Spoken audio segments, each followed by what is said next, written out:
Comienza La Tierra Prometida con Beatriz Ozores.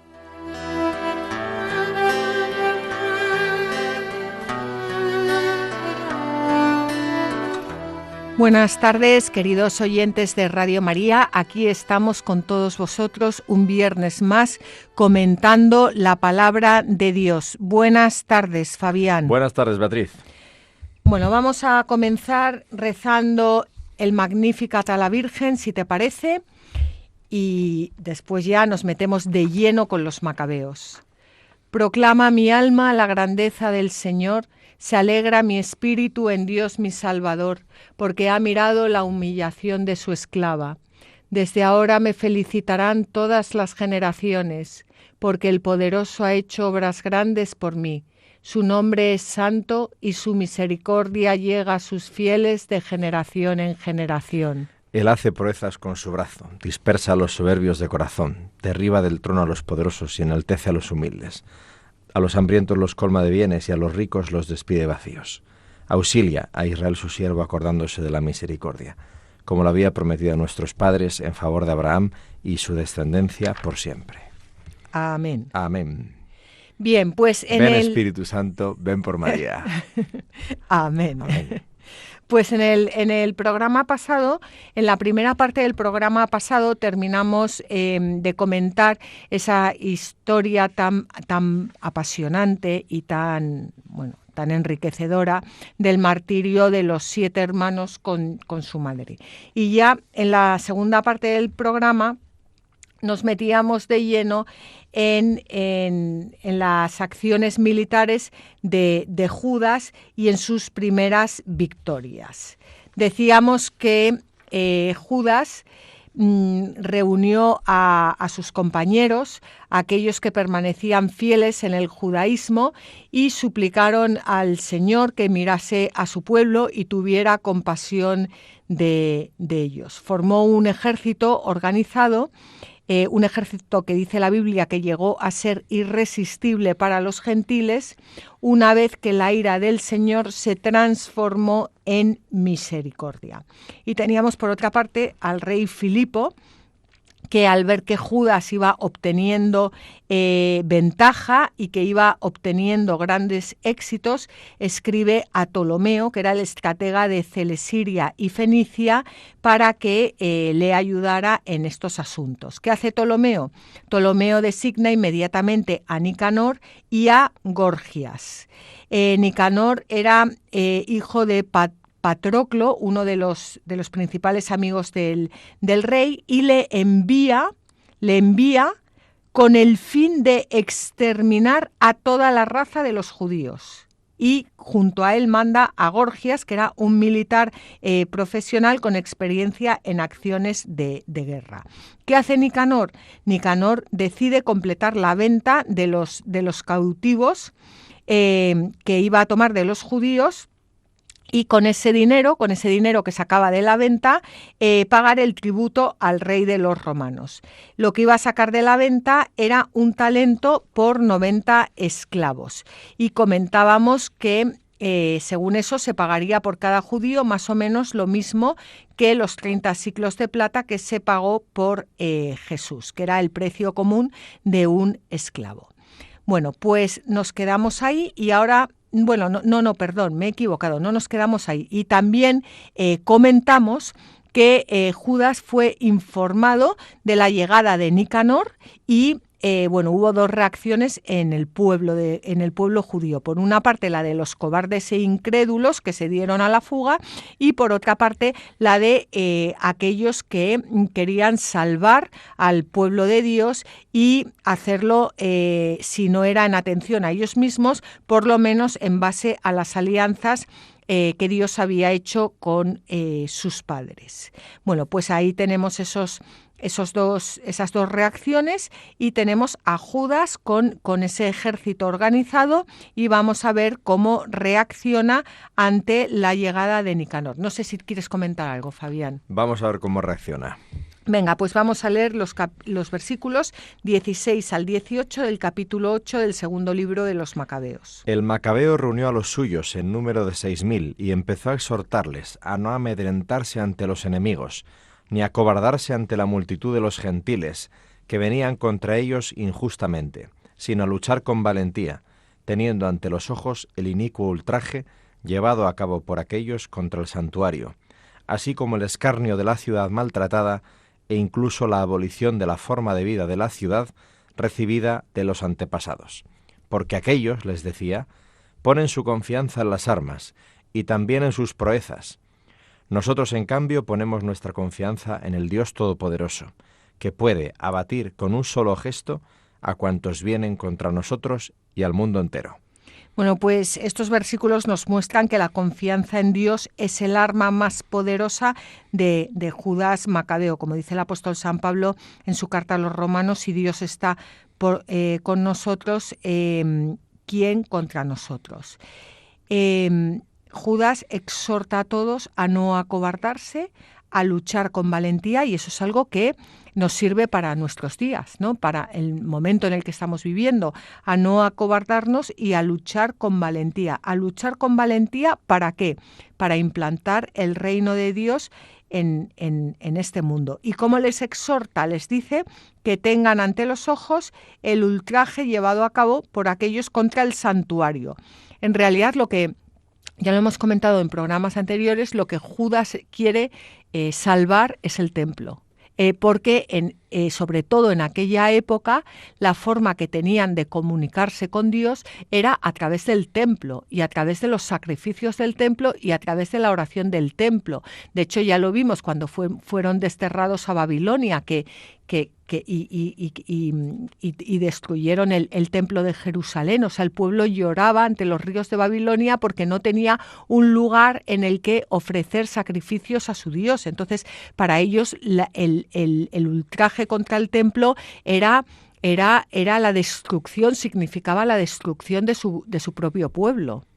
Sí, exacto. Y entonces resulta, bueno, y el incumplimiento de la promesa del Señor, ¿no? De estar en medio de su pueblo siempre, ¿no?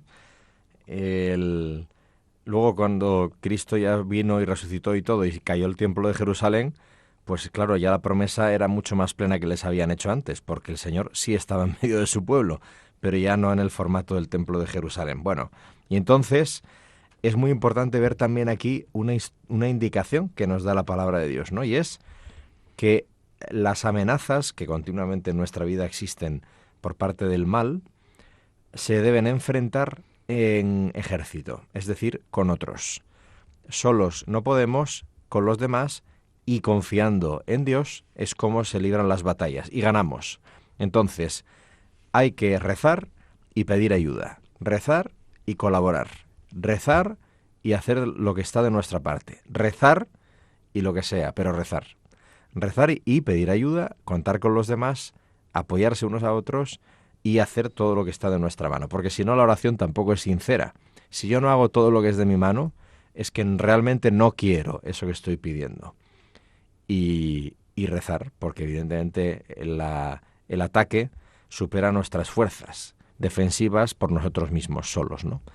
Bueno, es una evidencia, pero está bien que la Biblia nos lo recuerde y que nos lo podamos recordar de vez en cuando. Desde luego. Bueno, pues yo de todas formas, antes de continuar, quiero repetir esto. Cuando le dice Judas a su ejército, ellos ponen su confianza en las armas y también en sus proezas. Nosotros, en cambio, ponemos nuestra confianza en el Dios Todopoderoso, que puede abatir con un solo gesto a cuantos vienen contra nosotros y al mundo entero. Si de verdad nosotros creyéramos esto también, porque aquí Judas está hablando de los gentiles, de Nicanor, que era malvado, del rey Filipo, que era malvado, pero no solo ellos, sino también nosotros. ¿Cuántas veces ponemos nuestra confianza en las armas y en nuestras proezas? Bueno, sí, por eso. Pero al fin y al cabo es lo de el juego de la soberbia y la humildad que hemos contado también, ¿no? El programa pasado también hablábamos del tema. Bueno, pues San Miguel Arcángel es el ángel humilde que reconoce la grandeza de Dios y entonces a la obediencia de Dios sucede el milagro. Y el Lucifer pues es la arrogancia, ¿no? La envidia del hombre y la arrogancia frente a Dios, y eso es sucumbir. Y entonces pues cae en el abismo, ¿no? Y se condena a sufrir el amor de Dios por toda la eternidad. Efectivamente. Bueno, pues vamos a continuar con los versículos 19 al 23 del capítulo 8 del segundo libro de los Macabeos. Y les fue recordando con precisión los auxilios llegados a los antepasados. El que llegó contra Senaquerib y cómo murieron 185.000 hombres. El recibido en Babilonia en la batalla contra los Gálatas, cuando tuvieron que luchar un total de 8.000 judíos junto con 4.000 macedonios. Y cuando los macedonios se vieron perdidos, los 8.000 destruyeron a 120.000, gracias a la ayuda que les vino del cielo, y consiguieron un enorme botín. Con estas palabras les infundió valor y los dispuso a morir por las leyes y por la patria. Luego dividió el ejército en 4 partes. Puso a sus hermanos Simón, José y Jonatán como jefes de cada una de las partes, asignando a cada uno 1.500 hombres. Y designó también a Eleazar. Y habiendo leído el libro santo y dado como contraseña auxilio de Dios, él mismo, al frente de la primera sección, atacó a Nicanor. Bueno, pues aquí dice algo en el versículo 19, algo que tú ya habías comentado, creo que no sé si fue en el programa pasado o en el anterior, que estuvo muy bien, y les fue recordando con precisión los auxilios llegados a los antepasados, que nuestra fe no es una fe de decir la fe del carbonero, y yo creo en Dios porque sí, o porque tengo que creer, o porque así me lo enseña la Iglesia. Sí, pero ¿por qué te lo enseña la Iglesia? Porque nuestra fe se basa en una historia de hechos y acontecimientos que han sucedido, pero que han sucedido porque el Señor nos acompaña siempre. Y porque quiere mostrarnos que Él está presente a lo largo de toda la historia de la salvación. Así es, y termina diciendo, y habiendo leído el libro santo, es decir, siempre acudiendo a la fuerza de la palabra de Dios, y dado como contraseña auxilio de Dios, Dios es mi ayuda, ¿no? Él mismo, al frente de la primera sección, atacó a Nicanor. Bueno, pues esa es nuestra contraseña, auxilio de Dios. Y de verdad que creo que viene muy bien, que nos lo recuerden, y cuando estemos pasando un mal momento, repetir a tiempo y a destiempo, auxilio de Dios, auxilio de Dios, auxilio de Dios. Sí, es auxilio de Dios, Dios es mi ayuda y demás. Es una típica expresión que en hebreo se suele referir a un nombre, que ahora si me acuerdo, pues lo diremos. Muy que aparece bien. En la Biblia. Sí, mientras tanto yo quería decir que en el versículo 22 dice, puso a sus hermanos Simón, José y Jonatán como jefes de cada una de las partes. Bueno, pues en vez de José es Juan. Judas Macabeo no tuvo un hermano que se llamase José. Yo no sé si es por una traducción o por qué es, pero son Simón, José, que es Juan, y Jonatán. Y bueno, y también recordar lo que dice el versículo 21, con estas palabras les infundió valor y los dispuso a morir por las leyes y por la patria. Simplemente la pregunta aquí es, ¿con qué palabras infundimos nosotros valor a nuestros hijos, a nuestro esposo, a nuestra esposa, a nuestros amigos? ¿Qué palabras utilizamos para infundir valor a las personas que vienen en nuestra ayuda? Porque muchas veces infundimos valor con cosas que no son cristianas. Entonces, ¿con qué infundimos nosotros valor y disponemos a morir por la ley de Dios a los seres con los que hablamos? ¿Sabes cómo se dice Dios es mi ayuda en hebreo? ¿Cómo? Eleazar. Anda. Es decir, Eleazar. Claro. Entonces, mira, es que es impresionante. Sí. Cuando ves la Biblia con las lenguas con las que fue escrita, entiendes más. Pues dice, dispuso su ejército en 4 secciones. Simón, José y Jonatán, jefes de cada una de las secciones, que son hermanos de él, ¿no? Y él se puso al frente de la 4ª sección al grito de auxilio de Dios, o sea, Eleazar. Uh-huh. Es típica forma que tienen los... Esto es muy propio de las lenguas semitas, ¿no? Este juego de significados y de nombres y de decisiones que toman. Bueno, y también recordar que habíamos hecho un programa hace tiempo que era el martirio y ejemplo de Eleazar. y Sí. que por su martirio y por su ejemplo cobraron valentía los 7 jóvenes que fueron al martirio junto con su madre, y se llamaba Eleazar, o sea, Dios es mi auxilio. Ayuda, sí. ¿Eh? Bueno, pues vamos a continuar con los versículos 24 al 27 del capítulo 8 del segundo libro de los Macabeos. Siendo su aliado en el combate, el Todopoderoso mataron a más de 9.000 enemigos. Causaron heridas y pérdida de miembros a la mayor parte del ejército de Nicanor, y les hicieron huir a todos. Se apoderaron del dinero de aquellos que se habían congregado para su compra, y tras perseguirlos durante bastante tiempo, se volvieron apremiados por la hora. Era víspera del sábado, y por esto no continuaron persiguiéndolos. Cuando acabaron de recoger sus armas y de arrancar los despojos de los enemigos, celebraron el sábado multiplicando las bendiciones y las acciones de gracias al Señor, que les había salvado en ese día y había dispuesto para ellos el comienzo de la misericordia. Bueno, pues es un pueblo que lucha, siendo su aliado en el combate el Todopoderoso. Si leemos estos versículos de forma aislada, pues diríamos que, hombre, pues que dicen mataron a más de 9.000 enemigos, causaron heridas y pérdida de miembros a la mayor parte del ejército de Nicanor y les hicieron huir a todos. ¿Está bien hacer eso? Pues si lo lees aisladamente, obviamente no, pero la Biblia no se lee aisladamente. Entonces están intentando salvar el templo, están intentando salvar el pueblo de Dios, están intentando salvar el pueblo en el que dentro de unos pocos años va a nacer el Mesías, el Salvador, y esa es la encomienda que tienen, y están haciendo frente a un ejército de un malvado que está a las órdenes del rey y que lo único que quiere es acabar con toda la raza judía. Entonces, el celo de tu casa me consume. O sea, todo esto, si no hubiera actuado Judas Macabeo, hubieran acabado con toda la raza judía y no tendríamos lo que es todo el Nuevo Testamento. Sí, exacto. Igual tenemos una visión un poco, ¿no? ¿Cómo llamarlo? Pacifista de la revelación, lo cual no está mal, ¿no? Pero el pacifismo, una vez más, sigue siendo una exageración, una deformación, una ideología, ¿no? De un aspecto que es verdadero, que es que Dios desea la paz y ama a los constructores de paz.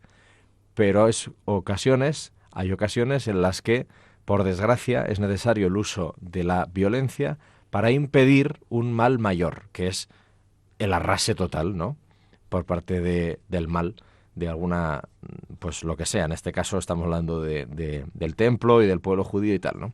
Entonces, bueno, pues lo que dices tú, a veces es necesario, por desgracia, el uso de la violencia, sí. Porque esta historia es una historia limitada, tocada por el pecado, y en los que a veces para impedir un mal mayor, pues es necesario el uso de la violencia. Y luego a continuación van a hacer algo que no era normal tampoco, y es que van a dar parte del botín a los damnificados. Y esto, o sea, lo que se hacía en esa época en esos pueblos era ojo por ojo y diente por diente. Mientras que los otros nos han matado a los nuestros, nos han robado las cosas, nos han querido vender, pues ahora ojo por ojo y diente por diente. Y ellos no. Ellos, o sea, no estoy diciendo con esto que fueran las hermanitas de la caridad, pero que se apiadan de las viudas de los huérfanos. Sí, pero son las viudas y los huérfanos de los que han sido vendidos como esclavos, o sea, del pueblo, a los damnificados por el daño que le ha hecho Nicanor. Entonces a las viudas, a los huérfanos, les dan parte del botín y el resto lo reparten entre los que han ido a la guerra y sus hijos. No solo han quedado todos los soldados que han ido a la guerra, sino que han atendido también a las viudas y a los huérfanos. ¿Por qué? Porque el objetivo es preservar al pueblo de Dios. Entonces hay que atender a las viudas y a los huérfanos, que eso aparece frecuentemente en la Escritura, por otro lado, ¿no? Y vuelven a insistir, Tras hacer esto, organizaron una rogativa pública, pidiendo al Señor misericordioso que se reconciliase completamente con sus siervos. Es decir, el pueblo de Dios, incluso cuando tiene que hacer uso, desgraciadamente, de la violencia, sabe que su fuerza está en Dios, que su ayuda, Dios es mi ayuda, el Señor es mi ayuda, Eleazar, Dios es la seguridad final, ¿no? Es la ayuda fundamental, aunque tengan que hacer todo lo que esté de su parte, ¿no? Y entonces por eso vemos que constantemente en todas estas acciones militares la oración forma parte de lo que hacen. Incluso dejando de perseguir a los enemigos con la pérdida estratégica que eso podría generar, porque va a empezar el sábado. Entonces Dios va primero. Y también hemos visto en otros momentos cómo se saltan el sábado, porque si no los enemigos aprovechan y les atacan justo en sábado, ¿no? Pero cuando pueden respetarlo, lo hacen, porque se trata de poder seguir siendo fieles a lo que Dios les ha mostrado y seguir con la identidad de pueblo que Dios ha elegido sobre la tierra, ¿no? En vistas, como decías tú antes, al Mesías, que traerá la redención para todos los pueblos. Bueno, pues vamos a hacer un breve descanso y continuamos.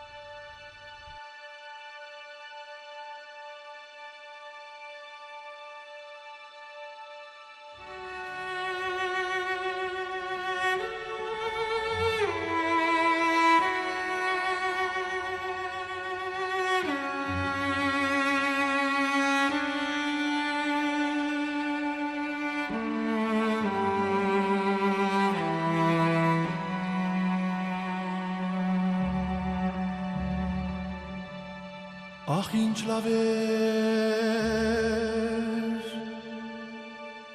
կյանքում լինել միշտ ջահել սիրած յարիս վար շուրթերի սիրո ամպույրները քաղել Ach, ինչ լավ էր կյանքում լինել միշտ ժահել սիրած յարի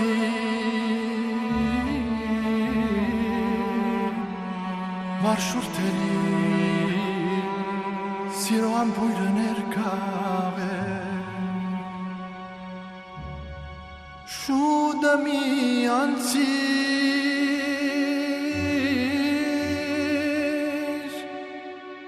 Ջահել հորերին կյանքին Ես չեմ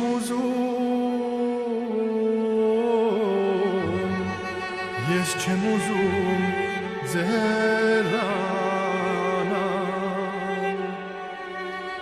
Շուտը մի անցիր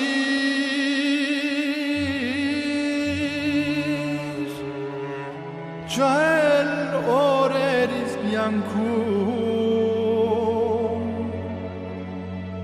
Ես չեմ ուզում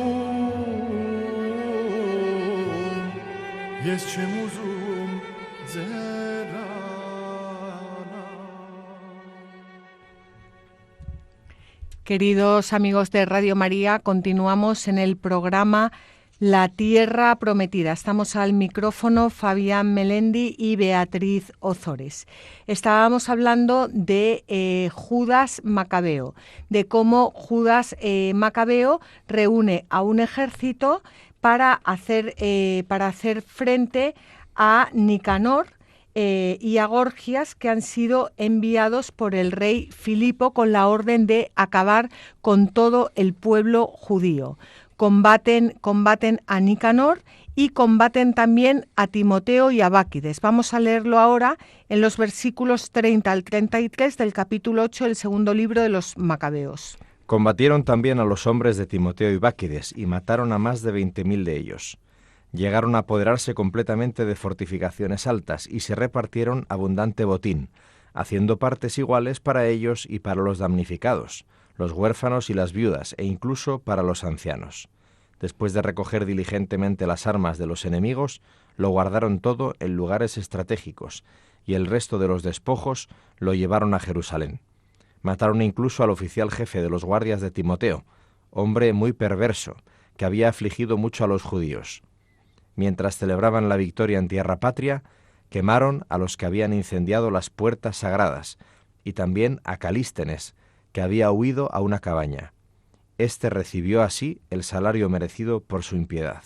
Aquí yo creo que lo que vamos viendo a lo largo de todas estas líneas es una mezcla de ojo por ojo y diente por diente con que empieza también en muchos momentos a entrar la misericordia de Dios, o sea, empiezan a coger la misericordia de Dios, empiezan a ver que la misericordia de Dios va más allá que el ojo por ojo y diente por diente. Es como que se está abriendo paso a la venida de Jesucristo. Es cercana ya, ¿verdad? Sí. Bueno, pues Timoteo y Báquides sin duda lo que quieren es vengar la derrota de Nicanor. Y los combates contra estos dos, contra Timoteo y Báquides, se desarrollan el primero contra Timoteo en Transjordania, el año 163 a.C., y el segundo contra Báquides en la región de Judá en el año 161 a.C.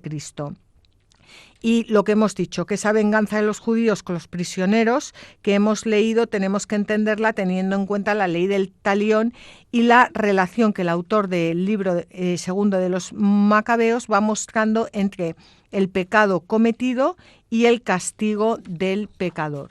Bueno, yo creo que se va abriendo como un camino a la venida del Señor, a la misericordia del Señor, que nos va a mostrar que no solo no es el ojo por ojo y diente por diente, sino que viene a mostrarnos un despliegue de amor inmenso hacia nuestros enemigos.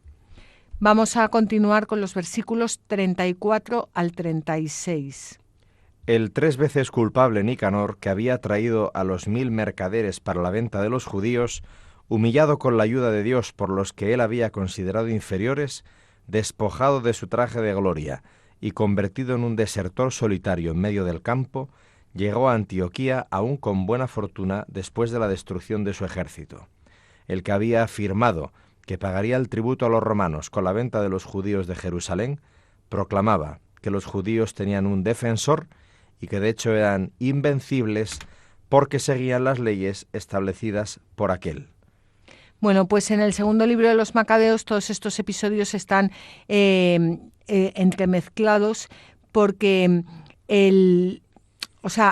aunque el argumento es semejante al del primer libro de los Macabeos, o sea, lo que se quiere contar es lo que cuenta el primer libro de los Macabeos, pero aquí se entremezcla un poco todo para resaltar las luchas que tuvo que afrontar Judas antes de la purificación del templo. Es como vamos a llegar a la purificación del templo y cómo él tiene que ir haciendo toda esa limpieza de enemigos que quieren destruir el templo antes de poder entrar en el templo y antes de poder purificarlo y antes de poder sacrificar ahí al Señor, porque si no batalla contra Nicanor y contra Timoteo y Báquides y contra todos los enviados del rey, pues por mucho que quiera, no va a conseguir en ningún momento poder purificar el templo y celebrar la fiesta en acción de gracias. Que eso es exactamente, traducido al mundo del combate espiritual, lo que la Iglesia siempre ha enseñado, que para llegar a la conversión del corazón es necesario acometer, enfrentar con decisión los vicios, los hábitos que nos hacen mal en nuestra vida, hacer combate contra el vicio, contra las malas costumbres, contra el pecado, para ir permitiendo que la gracia vaya purificándonos, ¿no? Y por supuesto, el paralelismo claro, además con las últimas palabras que has dicho tú, Beatriz, el paralelismo claro con, como la Iglesia siempre ha dicho, el culmen de la vida cristiana es la Eucaristía, y para poder llegar a celebrar el culmen de la vida cristiana, que es el anticipo del cielo, pues entonces hay un proceso de penitencia, un proceso de conversión, que incluye el sacramento de la penitencia. Por eso tiene sentido que uno participe de la Eucaristía, pero sobre todo comulgue confesándose, porque es un proceso en el que la persona va abriéndose a la acción de la gracia, va luchando contra sus vicios y sus pecados y va permitiendo que el Espíritu Santo tenga cada vez más maniobra, más campo de acción en nosotros, ¿no? Para poder recibir con la mayor plenitud posible la presencia de Cristo en nosotros, que es la presencia eucarística, la comunión, ¿no? La unión con Él, aquí en la tierra. O sea, yo creo que, corrígeme, pero lo que estás queriendo decir, resumiendo, es que no basta con celebrar los sacramentos, sino que es importante abrir nuestro corazón a ellos y prepararnos para poder celebrarlos, porque muchas veces podemos caer en el, pues por ejemplo, ir a misa todos los días, pues porque se ha convertido en una costumbre en mi vida. Obviamente es mejor ir que no ir, pero tampoco se puede convertir en una costumbre el ir a misa. Claro, no puede estar desconectado del combate espiritual en toda la vida cotidiana. Exacto. Sí, claro. Bueno, pues ahora vamos a pasar a la muerte de Antíoco Epífanes, que ocurre en octubre-noviembre del año 164 a.C., poco antes de la purificación del templo. Esto es lo que nos cuenta el segundo libro de los Macabeos, pero en 1 Macabeos se sitúa después de la purificación, y esto puede ser porque fue cuando la noticia llegó a Jerusalén, después de la purificación. Aunque ambos libros coinciden en que el motivo de la muerte del rey fue una enfermedad, difieren en el tipo de dolencia, en el lugar en que suceden los hechos y en las noticias sobre la guerra judía que suscitan la ira del rey. En 1 Macabeos había sido la derrota de Lisias, derrota que, sin embargo, en 2 Macabeos se narra más adelante. Y en fin, que 1 Macabeos y 2 Macabeos nos cuentan lo mismo, pero difieren muchas veces en la forma de contarlo, en la forma de narrarlo, y esto es importante que lo tengamos en cuenta porque, aunque son libros históricos, el hagiógrafo en la Biblia no pretende ser un historiador que dé los datos concretos con las fechas concretas, sino que su historia es la historia de la salvación. Entonces, lo primero para él es no la historia tal y como se narra en el mundo, sino la historia narrada en base a dar a conocer lo que Dios hace a lo largo de todos estos años en su pueblo para preparar la venida del Mesías. Sí, exactamente. Esto es muy importante tenerlo en cuenta, porque el hagiógrafo, o sea, el autor sagrado, pretende enseñarnos a leer la historia, no contarnos la historia como tal, sino enseñarnos a mirar, para que podamos entender en las cosas que nos suceden a nosotros, en nuestra vida cotidiana y en los momentos extraordinarios, a entender cómo Dios está actuando para salvarnos en todo esto. No interesa tanto en la orden en que suceden las cosas, tal igual, que está muy bien, sino ¿y cómo está actuando Dios en esto? Porque es la historia que realmente le importa al redactor, al escritor en la Biblia. Eso es, sí. Bueno, pues comenzamos ya con el capítulo 9 del segundo libro de los Macabeos y vamos a leer los versículos 1 al 4. Por ese tiempo Antíoco se había retirado deshonrosamente de la región de Persia, porque había entrado en la ciudad llamada Persépolis, intentando saquear el templo y ocupar la ciudad, pero la multitud, recurriendo al empleo de las armas, lo rechazó. Así Antíoco, puesto en fuga por los habitantes, emprendió una retirada vergonzosa. Estando cerca de Ecatana, se enteró de lo sucedido a Nicanor y a los hombres de Timoteo.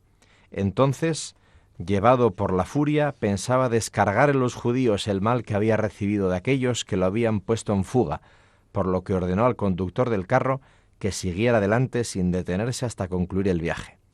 Ya le acompañaba el juicio del cielo, porque había dicho orgullosamente: cuando llegue allí, haré de Jerusalén un cementerio de judíos. Bueno, pues Antíoco sufre una retirada vergonzosa y no solo eso, sino que se entera de la derrota de Nicanor y de la derrota de Timoteo y dice la palabra de Dios, llevado por la furia.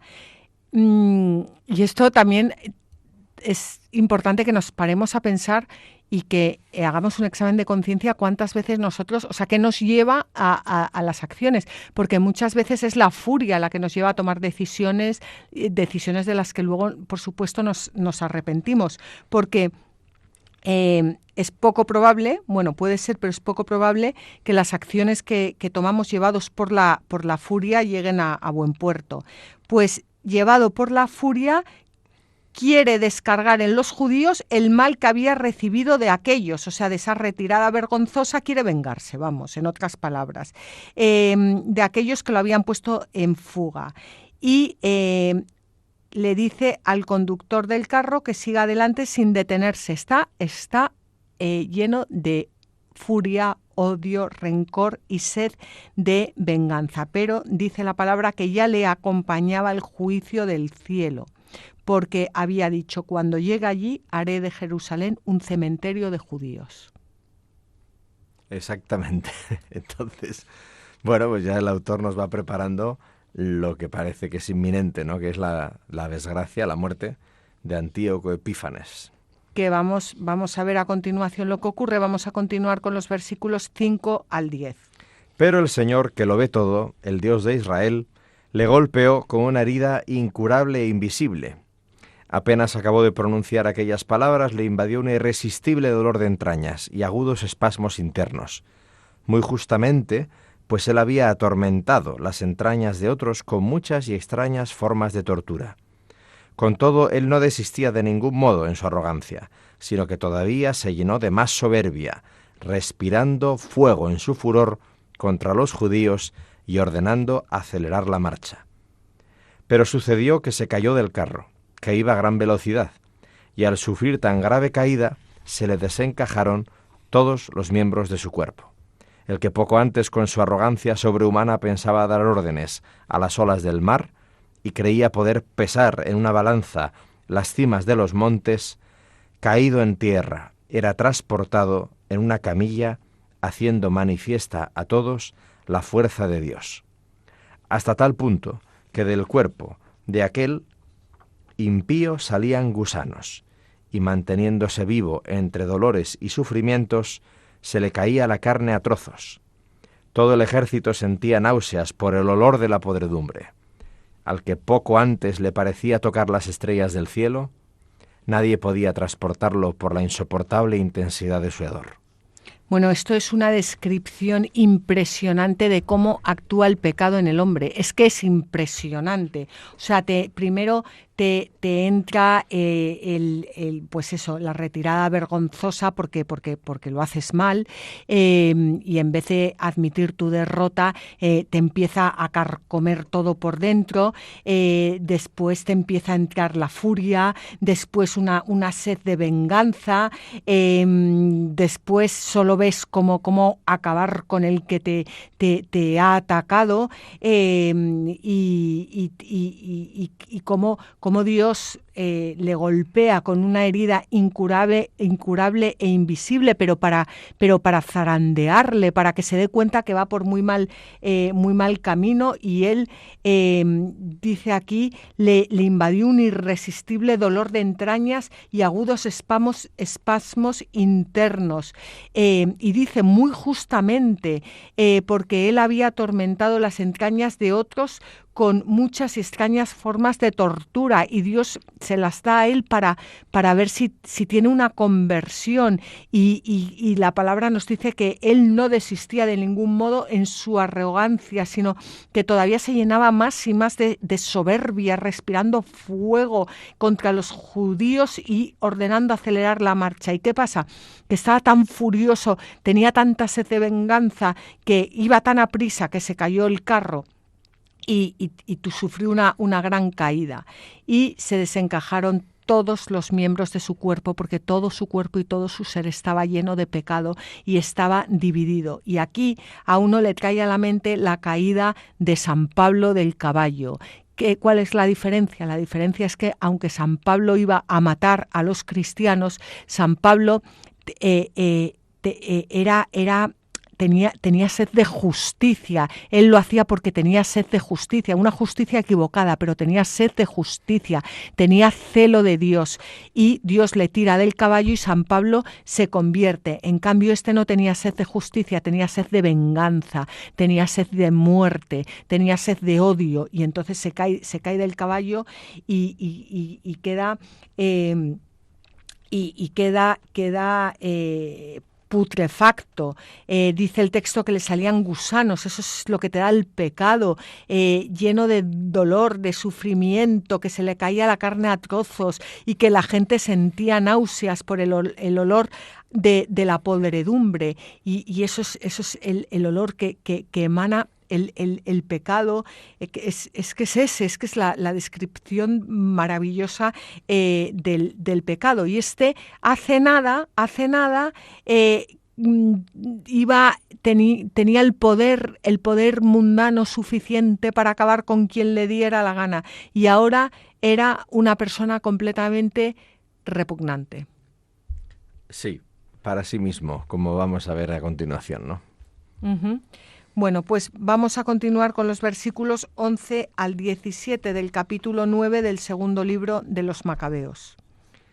Entonces, quebrantado de aquel modo, comenzó a deponer su gran soberbia, a adquirir conocimiento a causa del azote divino, mientras era torturado constantemente por los dolores, y no pudiendo soportar ni su propio hedor, habló así: justo es someterse a Dios, y no sentirse igual a Dios siendo un mortal. Aquel impío comenzó a rezar al Señor que ya no iba a tener misericordia de él, diciendo que dejaría libre a la ciudad santa, a la que se dirigía a toda prisa, para arrasarla y convertirla en cementerio, y que a los judíos sobre los que había determinado que no eran dignos ni de una tumba, sino que fueran arrojados con sus hijos a las fieras, como pasto de las aves de rapiña, a todos ellos los haría iguales a los atenienses. Que al templo santo que antes había expoliado, lo adornaría con bellísimas ofrendas votivas, devolvería multiplicados todos los objetos sagrados y sufragaría con sus propios bienes las cuotas asignadas para los sacrificios. Que además de esto, se haría judío y recorrería todos los lugares habitables proclamando el poder de Dios. Bueno, es que este era un cretino, o sea, con perdón, pero es que, claro, es que no podía soportar ni su propio hedor.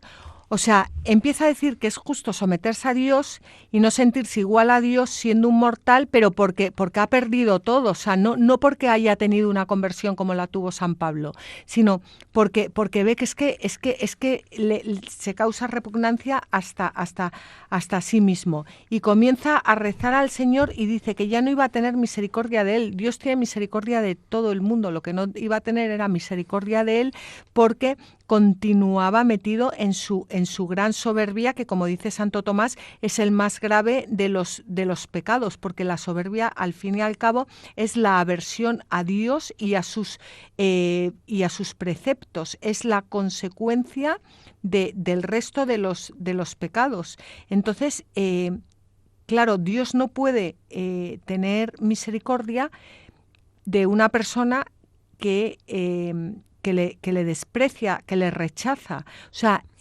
tiene que, la misericordia es darle tiempo para que le acoja, pero no para que continúe en su rechazo. Y fíjate que dice que iba a hacer a los judíos iguales a los atenienses, pero si esto es un insulto. Pero si es que no había entendido nada. Pero si es que un judío no quería ser igual que un ateniense. Un judío lo que quería era que les dejaran en paz y que les dejaran sacrificar a su Dios en su templo. Pero para nada querían ser iguales a los atenienses. Y ahora se dedica a querer adornar el templo santo, pero deja en paz a los judíos y pide perdón y vuelve la cara a Dios, y encima de todo esto dice que se haría judío, pero si no te aguanta nadie, si no puede nadie contigo, o sea, qué soberbia, no sé si me estoy explicando bien. Sí, totalmente, vamos, y además resulta que se cumple la profecía que el menor de los hermanos martirizados había lanzado contra él. Vamos, contra él no, sobre él, que decía: yo como mis hermanos entrego cuerpo y alma por las leyes de los padres, suplicando que Dios sea pronto misericordioso con la nación, cosa que está ocurriendo ahora. Y que tú, entre tormentos y azotes, confieses que solo Él es Dios, que es lo que está haciendo ahora, ¿no?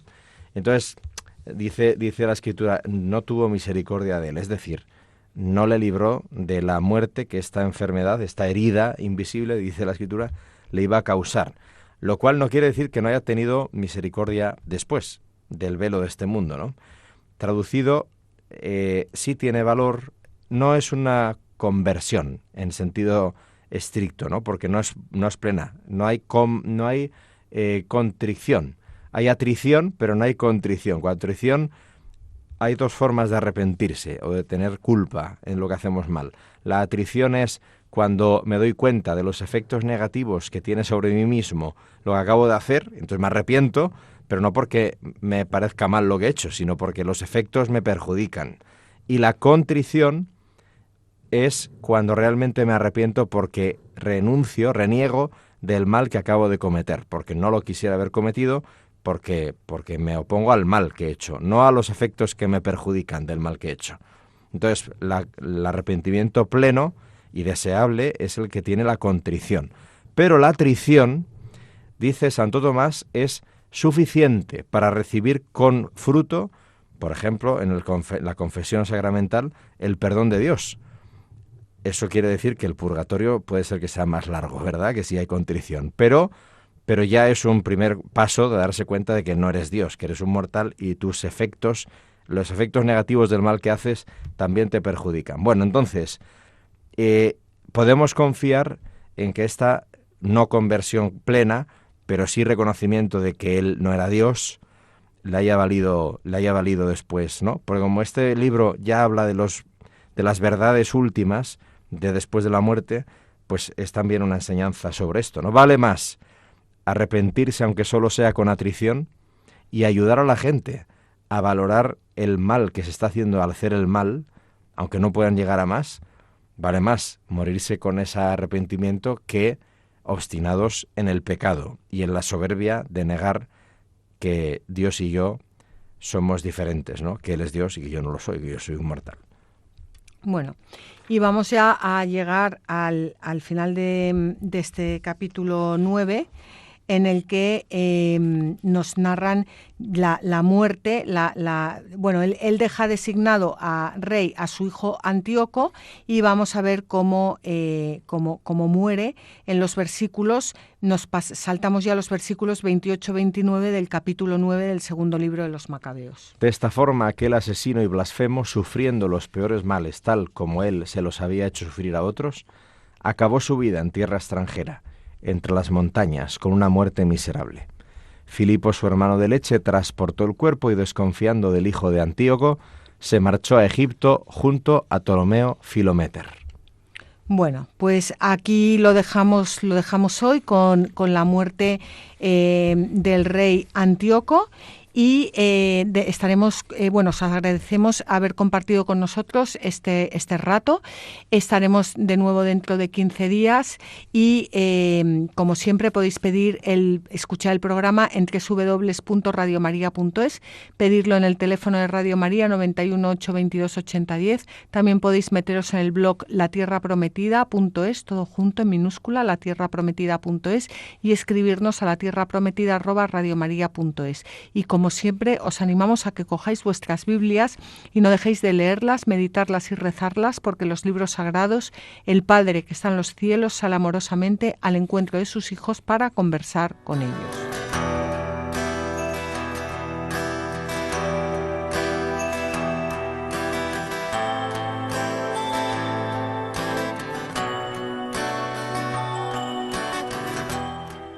Así concluye La Tierra Prometida, con Beatriz Ozores.